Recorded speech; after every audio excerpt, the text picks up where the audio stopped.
Ada orang kata kalau nak elakkan kes rogol di Malaysia meningkat ataupun nak menghalang daripada berlakunya kes rogol di Malaysia, so kita buat pusat pelacuran ataupun penzinaan yang berdaftar. Jadi setiap pelacur ni ataupun penzina ni dia ada SOSO, dia ada APF, dia ada pusat rawatan, kemudian dia ada takaful ataupun dia ada adanya insurans, adanya union ataupun suara pekerja kan, kesatuan pekerja, kemudian dia ada cuti sebagainya.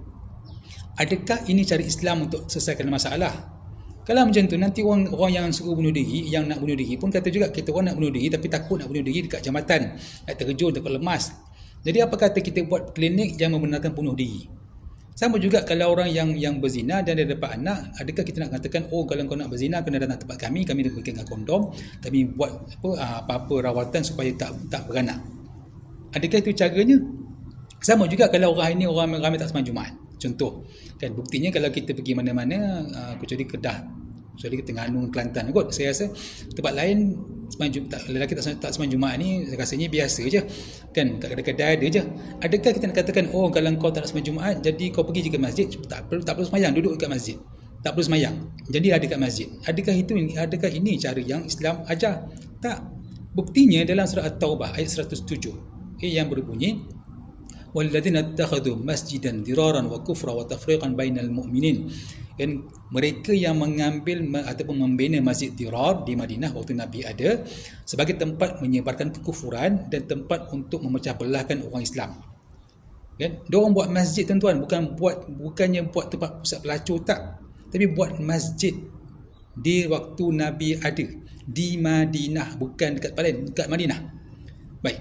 Kemudian apa diorang kata, puak yang buat masjid ni kata, wala yahlifunna in aradna illa al-husna. Kami bersumpah bahawa niat kami ni kerana Allah, nak kebaikan. Tapi Allah dedahkan. Allah kata, wallahu yashhadu innahum lakadzibun. Allah membenar saksi bahawa mereka ni penipu. Jadi kalau buat masjid pun dikatakan sebagai penipu sebab nak memecah belahkan orang Islam. Buat masjid bukan buat pusat pelacuran. Itu pun Allah tak bagi Nabi sembahyang dekat situ. Dan akhirnya Nabi arahkan sahabat untuk bakar masjid tu. Bakar masjid, bukannya bakar pusat pelacuran, bakar masjid. So kalau buat pusat pelacuran, lagi-lagi kena bakar. Kan? Itu tuan perempuan, bukan begitu, bukan begini cari Islam untuk selesaikan masalah. Sebab tu dalam Quran Allah kata, fas'alu ala dzikri in kuntum la ta'lamun. Tanyalah orang yang pakar kalau kamu tak tahu.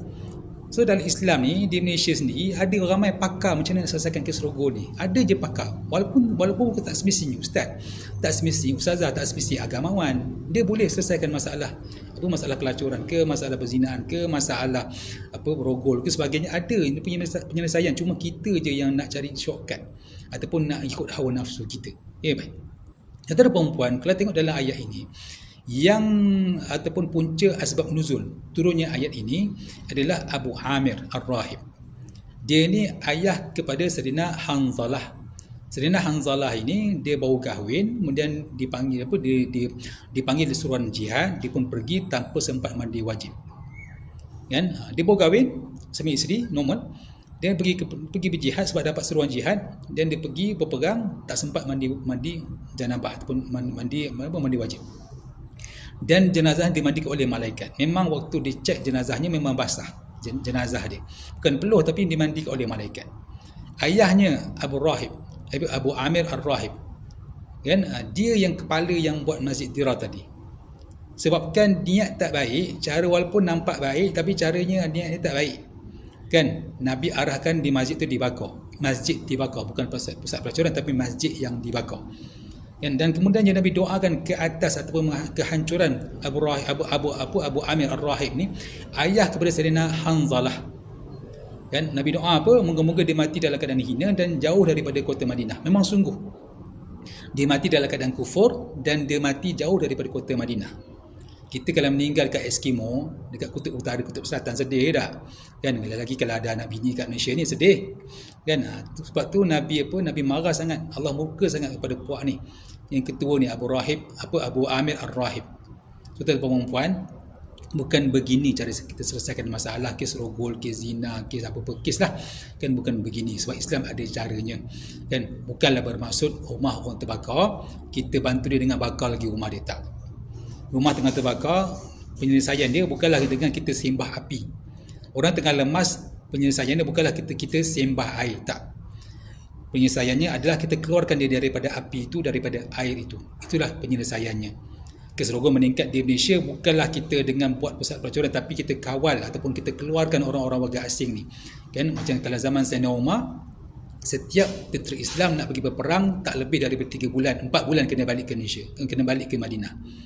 Setiap tentera Islam yang pergi berperang zaman Sayyidina Umar, dia kena keluar dan kena balik ke tempat masing-masing, ke rumah isteri masing-masing, tak lebih daripada 4 bulan. Sebab dia tanya pada Siti Hafsah, anak dia Siti Hafsah ni ataupun Siti Hafs ataupun Hafs ni anak Sayyidina Umar ni adalah isteri Rasulullah SAW. Dia tanya berapa lama perempuan boleh bertahan tanpa adanya suami di sisi. Kata Hafs ataupun Siti Hafsah ini selama 4 bulan. Jadi Sayyidina Umar perintahkan semua tentera Islam yang keluar jangan keluar lebih daripada 4 bulan. Itu sahabat-sahabat. Itu orang Islam yang bertakwa di Madinah zaman sahabat. Kan zaman tabi'in yang ada yang jumpa dengan sahabat. Ini kan pula zaman sekarang. So Malaysia mungkin kena buat undang-undang mana-mana pekerja asing datang ke Malaysia jangan lebih 4 bulan kena balik. Kan supaya kes rogol ataupun kes zina ni tak boleh luasa di Malaysia. Tuan-tuan dan puan-puan, moga dapat iktibar. Al-Imam bukan sekadar kelas mengaji.